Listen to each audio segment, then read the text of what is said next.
Here's another way to look at color mixing. And this is something many of you have done in class. So we're going to make our own color wheels. You're going to start with the 3 primary colors in a triangle.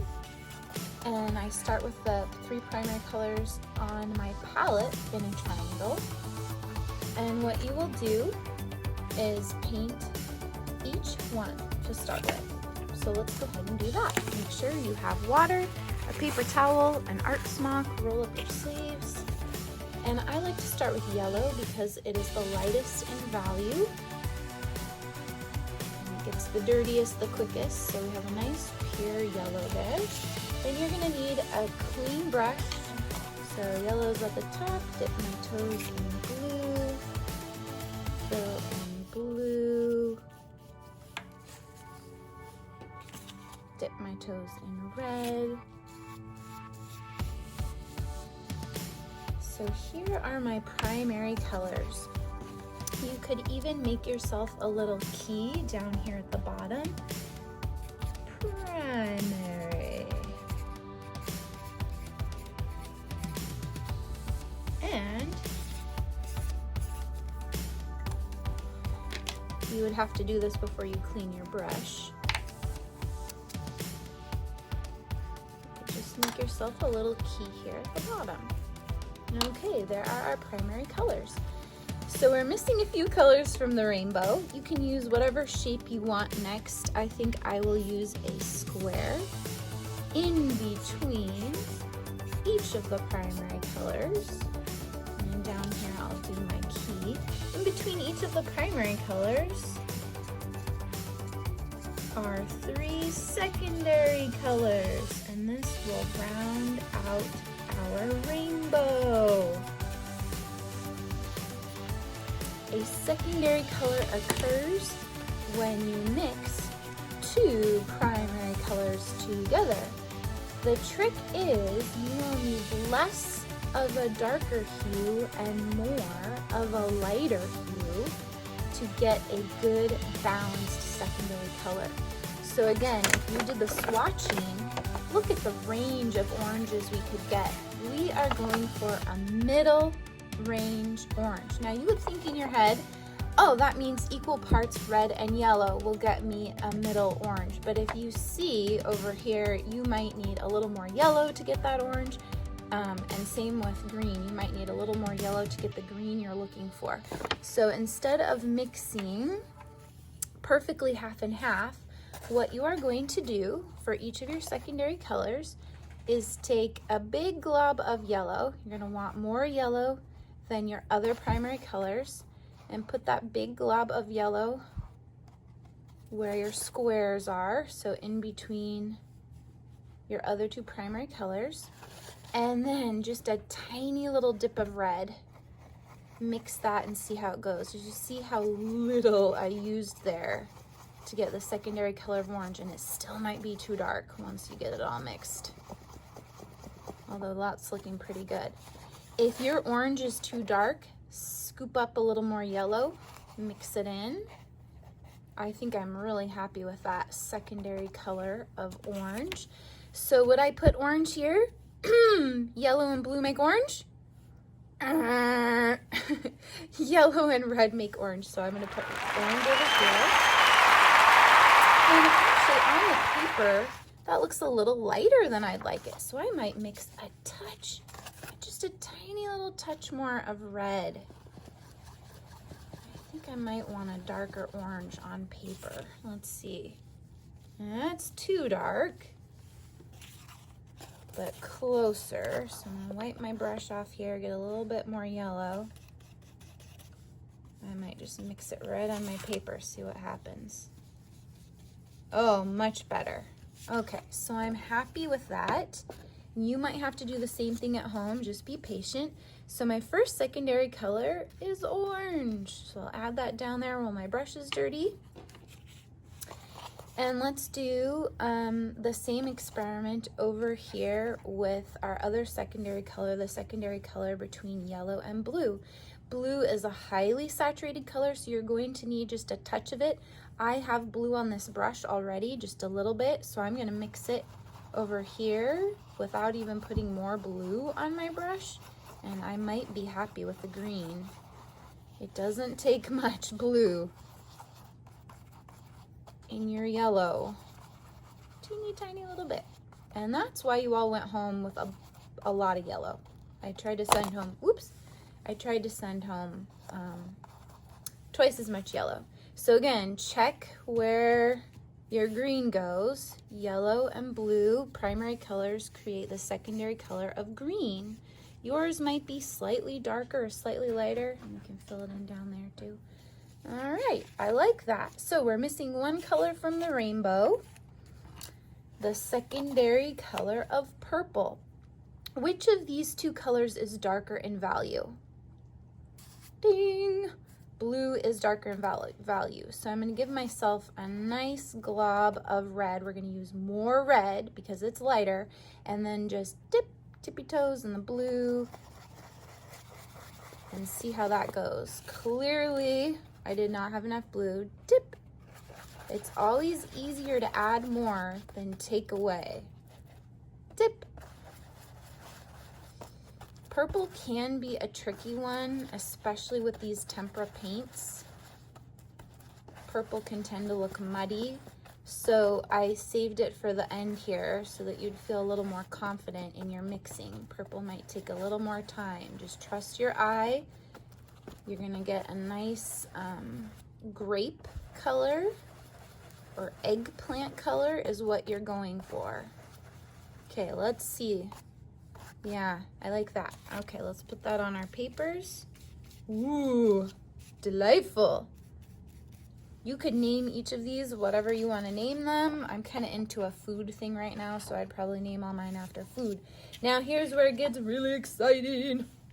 We're going to create tertiary colors now. Tertiary colors are in between the primary and the secondary colors. 1 is primary, 2 is secondary, 3 is tertiary. Boy, I hope you can read my messy handwriting. That's an R. Tertiary colors. And let's see, how about if we use triangles for our tertiary colors? Now you'll notice there are a bunch of tertiary colors. Okay, 1, 2, 3, 4, 5, 6. A tertiary color is a primary color mixed with a secondary color. So if you want, you can give yourself little triangles in here. And technically, the tertiary colors are just named after the two colors next to it. So this would be yellow-green, this would be green-blue, this would be blue-purple, and so on around the color wheel. So I need to start with, since I have orange on this brush, I'm just gonna kind of go for it with the orange. But you would want to start with a clean brush. If you're only using one brush, you're gonna clean your brush. So I'm gonna go this way, orange and yellow together. So I've got my orange mixed here, and I've got my yellow. I'm gonna mix it together. I should have a nice light orange or very, very saturated yellow. We're going for orange yellow. Orange yellow. Let's test it out and see if we've got it. Ooh, And again, yours might be lighter or darker, but boy, I love that. And then tertiary color down here. Okay, I'm gonna clean this brush off. And let's keep going for orange red. So nice, deep, bricky orange. I'm gonna got my orange, little dip of red. It's like fireball. Okay, let's see what that looks like. Oh yeah, gorgeous. Okay, now I really do need to clean my brush off. I'll use this purple colored brush. So tertiary color of red purple or purple red. So I'm going to start with some purple, little dip of red, So this is gonna make a nice cherry or a burgundy color in between. You're shooting for whatever color is in between the two you have here. Good. Clean off that brush.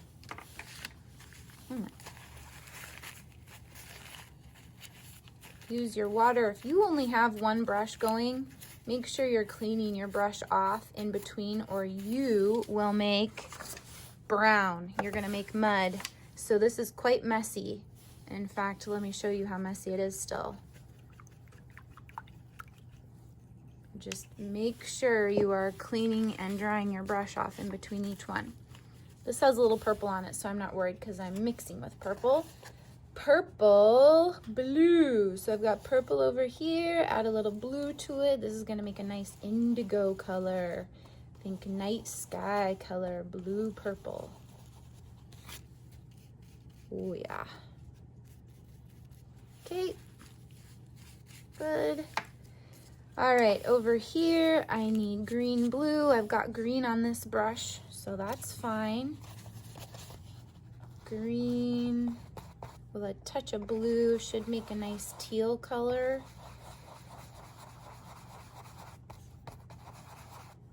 I love the teal color that the tempera makes, the Crayola tempera. It's just delightful.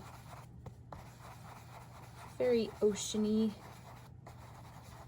Okay, that looks good. Lovely. And then, of course, I will need a clean brush again because I will be mixing the primary color of yellow.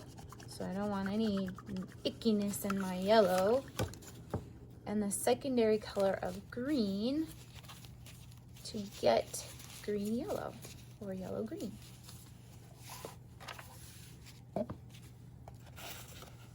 So this will probably take a whole bunch of yellow and a little bit of green.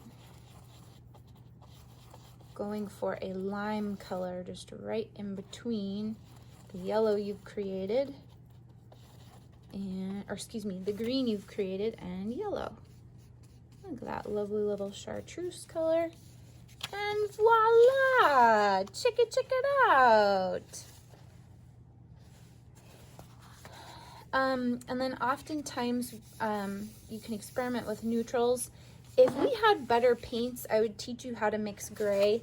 Gray is a careful mix of your complementary colors. Complementary colors are colors across from each other on the color wheel.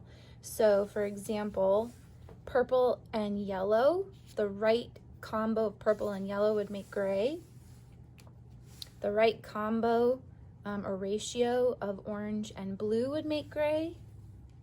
And red and green would make gray. This only works with quality pigments, and not that Crayola isn't a quality pigment, but it tends to turn brown very rapidly. So the best gray I could get out of the Crayola is this color right here. And you're welcome to experiment, but most of them turn brown, not gray. We'll try this at school with some high quality watercolors. It really works better. So since brown is kind of where we're headed, I'm gonna go ahead and take a little dollop, try to get equal amounts of yellow, blue, and red. So equal dollops of your primary colors. And let's do what I rarely let you do at school. Let's make some mud. And you can see, I think I got more, I think red was on my brush too. I got more red and blue, so it's looking very purple. Even it out with a little more yellow, and we should have a lovely muddy brown color. If you want to, you could put a dot of brown in the middle of your color wheel, although we really consider brown a tone. It's not in the rainbow, but look at that. That's lovely, right? So feel free to experiment with your leftovers. See, a major challenge would be to try and get gray out of these colors. but feel free to experiment with brown. This was my experimentation with my brown color, and then I added red, I added more blue, I added more yellow. You can come up with a really nice neutral fall winter palette. All right, so feel free to do that. You don't have to add that to this page if you don't want to. You could just experiment on the plate with your leftover paint. And of course, any leftover paint here, feel free to use for your real deal project. If it's still wet, you can start on your art project right now, or you can paint a picture of your choice with your scraps and remix paint for your real deal project when you're ready. So fun. The possibilities are endless. I think I'm gonna name these colors because why not? That's so fun.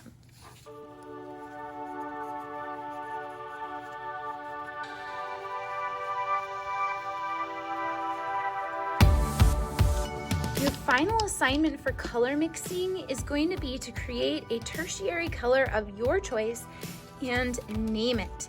At school, normally I'd put up a big piece of butcher paper. Everyone would come up and paint a circle of their favorite tertiary color with a creative name under it, and then we'd have a whole poster. And I'll try and show you a picture of that.